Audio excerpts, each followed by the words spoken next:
to me, what is happening now in the present world, in the present society, is that it has come to a time where the primary people, who to me are people that have always been and continue to be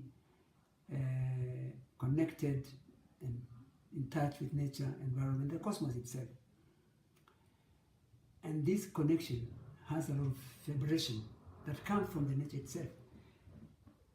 But because of the new world with the new innovations, new politics, new economics,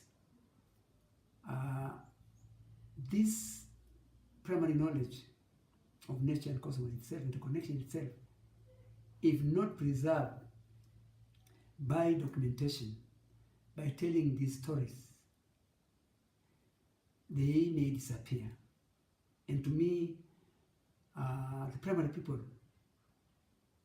are the original custodians of the Mother Earth, because they respect, they nurture it, and they believe, and we believe too, that this spirit exists within nature itself. And so for me, as a Maasai, I've always learned since I was young from my parents that we cannot separate nature and human and us. We are part and parcel of that nature. And the nature itself helps us and sharpen our understanding of our survival as a people. And that's why, for me today, even though I have received Western education, I've traveled a lot all over the world, meeting people, but deep in me, I believe there is a gap that needs to be filled, and that the gap itself is the knowledge that the primary people have that need to be shared to the world. Unfortunately, the Maasai culture has always been that of oral transmission. Very little, if any, has been documented. And I am convinced that this knowledge can easily disappear, and is a very valuable knowledge of wisdom, of nature, of respect to the nature itself. So I have a task to do as a person, to start documenting and telling stories.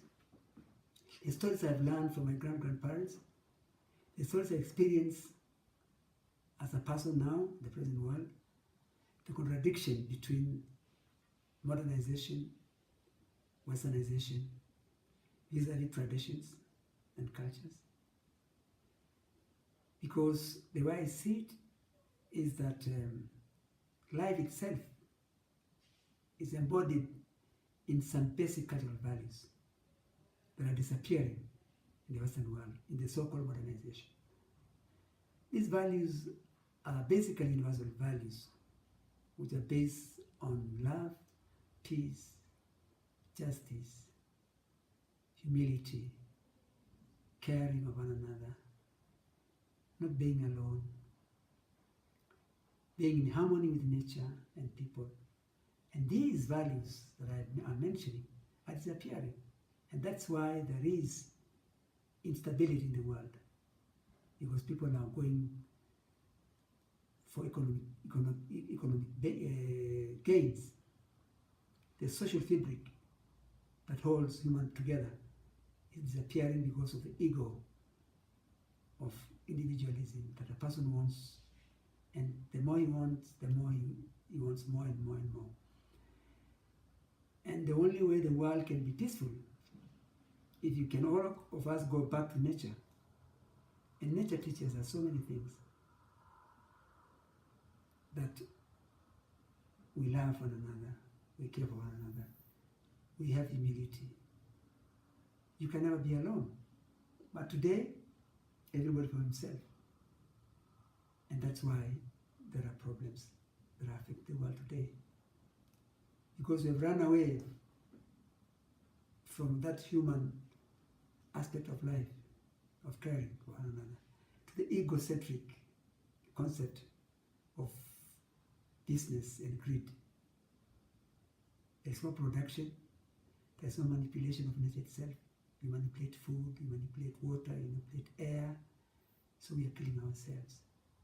So for me, it is time that